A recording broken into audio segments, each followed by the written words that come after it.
Bonjour à tous. Si vous êtes belge et que vous vous intéressez un peu à la politique, vous l'avez peut-être déjà entendu un peu comme une rengaine, 500 euros. Et aujourd'hui, vous vous demandez où est-ce qu'ils sont. Eh bien, je vous explique tout, mais d'abord évidemment, abonnez-vous et n'oubliez pas d'activer la cloche pour rester informé des vidéos qui sortent. Ces 500 euros, ils étaient promis par les partis qui sont maintenant dans la majorité du gouvernement fédéral, c'est-à-dire plutôt l'EMR côté francophone, les engagés aussi, qui eux sont plutôt sur 450 euros, et puis côté flamand, la NVA. Mais aujourd'hui, eh bien, le gouvernement est en place depuis le mois de janvier et ces 500 euros, vous ne les voyez toujours pas. Et c'est normal. Pendant la campagne électorale, il y a une nuance, un petit mot qu'on a un petit peu mis de côté.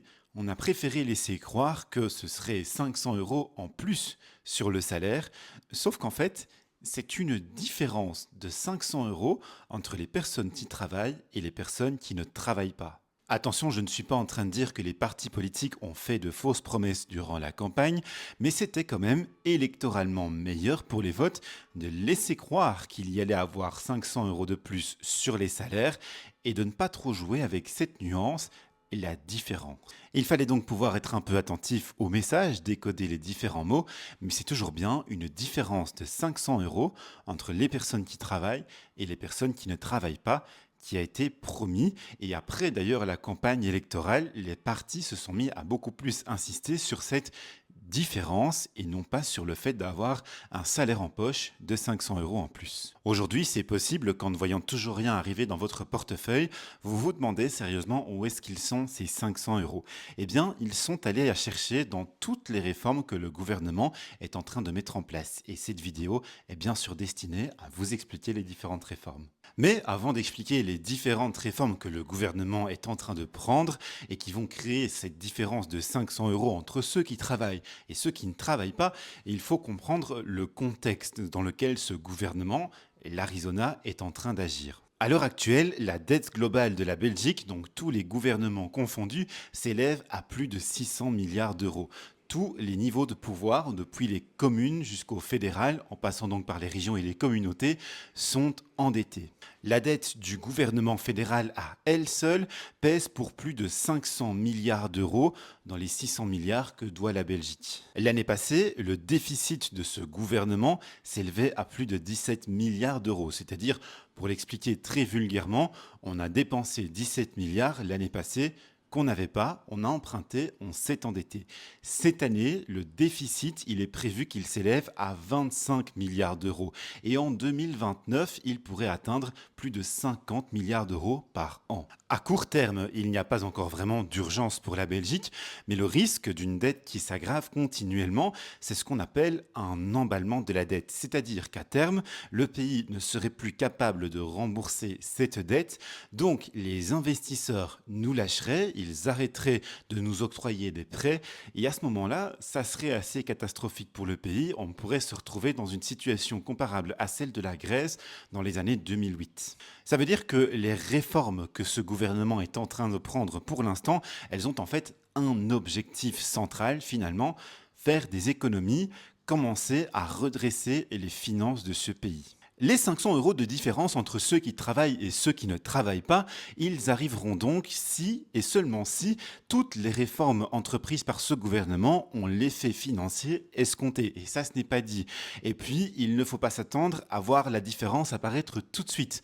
En fait, le gouvernement va mettre en place la plupart de ces réformes à partir du 1er janvier 2026, mais ce sera graduel jusqu'en 2029. Pour créer cette différence, le gouvernement va travailler évidemment sur deux catégories de personnes, celles qui ne travaillent pas d'abord et ensuite celles qui travaillent. Je vous propose donc de commencer par les premières réformes que ce gouvernement a mis en place et ça concerne donc les personnes qui ne travaillent pas. En premier lieu, évidemment, une mesure historique, la limitation du chômage à 2 ans au maximum dans le temps. Cette réforme-là, elle a déjà fait largement la une de l'actualité. Mais donc, pour rappel, le chômage, à partir du 1er janvier 2026, sera limité à 2 ans maximum dans le temps. Pour avoir droit à 1 an d'allocation de chômage, il faudra avoir travaillé 1 an dans les 3 dernières années. Ensuite, chaque tranche de travail de 4 mois supplémentaires donnera droit à un mois supplémentaire d'allocation de chômage, de sorte à ce qu'il faille avoir travaillé 5 ans pour avoir droit aux 2 ans maximum. Les personnes d'au moins 55 ans qui peuvent justifier d'une carrière de minimum 30 ans faite à mi-temps, eux, sont exemptés de cette limitation du chômage dans le temps. Certains métiers, comme le fait d'être un pêcheur en mer reconnu, travailleur dans un port ou bien le fait d'avoir le statut d'artiste, sont totalement exemptés de cette limitation dans le temps.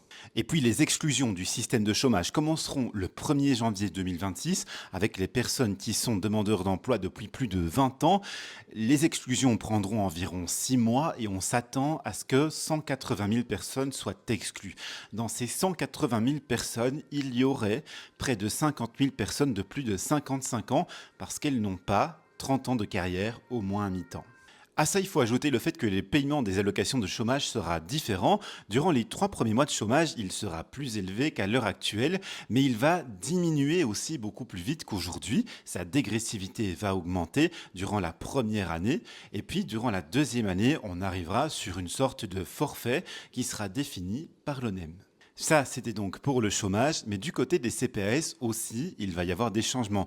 On doit encore avoir beaucoup de précisions, on ne nous a pas tellement expliqué ce qui va être fait, mais il est marqué noir sur blanc dans l'accord de gouvernement que toutes les aides sociales vont être plafonnées. Dans ce domaine, on sait seulement que pour l'instant, la ministre en charge au gouvernement fédéral, Anneline Van Bossuyt, la ministre donc des Affaires sociales, a supprimé une série d'aides qui étaient encore financées par le gouvernement fédéral, mais dont en fait la compétence était transférée aux régions depuis la 6e réforme de l'État. C'est le cas par exemple du fonds de participation et d'activation sociale. Ce fonds, il était en priorité destiné à lutter contre la pauvreté infantile en permettant aux familles précarisées d'acheter des biens de première nécessité, tels que de la nourriture ou des lits pour les enfants. Il permettait aussi normalement d'activer les personnes à l'emploi. Ce fonds sera donc supprimé au 1er janvier 2026. Et puis ce qu'on sait aussi au niveau des CPS, c'est que le revenu d'intégration sociale, le revenu donc que vont demander toutes les personnes exclues du chômage, eh bien ce revenu, il va être désormais taxé, il ne l'était pas avant. En plus de travailler sur le système de chômage et sur les CPS, le gouvernement tente aussi de remettre au travail les personnes qui sont en invalidité de longue durée et ils ont pour ça tout un plan. Là-dessus, dans ces textes, le gouvernement parle beaucoup de responsabilisation, c'est-à-dire possiblement de sanctions financières. Alors concrètement, ça veut dire quoi? Eh bien par exemple pour les personnes qui sont en invalidité. Si c'est votre cas, il faudra vous attendre à plus de contrôles et il faudra être bien attentif à ne pas louper ces contrôles parce que ça pourra vous valoir une sanction financière. De plus, et ça concerne tout le monde, lorsqu'on reviendra d'un certificat médical, plus question d'en remettre un deuxième directement. Si on le fait sans avoir attendu un certain délai, eh bien il n'y aura plus le premier mois de salaire garanti sur le deuxième certificat. Les employeurs, eux, ils seront encouragés à prendre plus de nouvelles de leurs employés durant la durée du certificat médical et puis ils seront également amenés à être plus en contact avec les médecins. D'ailleurs, en fait, le certificat médical papier, il va disparaître. On utilisera plutôt une plateforme électronique. Le médecin transférera directement le certificat à l'employeur et ça ne passera plus par les mains de la personne en invalidité. En plus de cela, les médecins qui remettront désormais trop de certificats et d'une trop longue durée, eh bien, ils risquent d'être sanctionnés financièrement.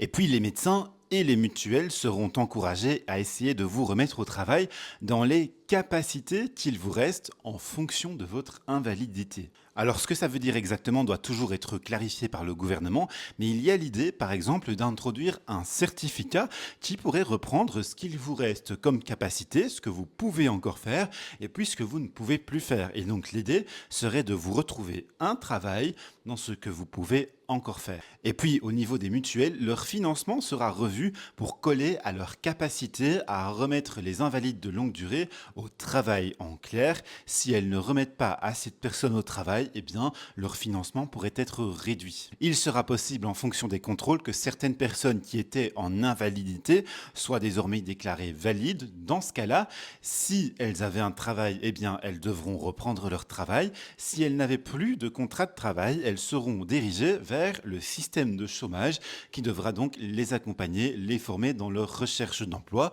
Et puis, elles auront, comme tout le monde, la limitation du chômage à 2 ans au maximum dans le temps.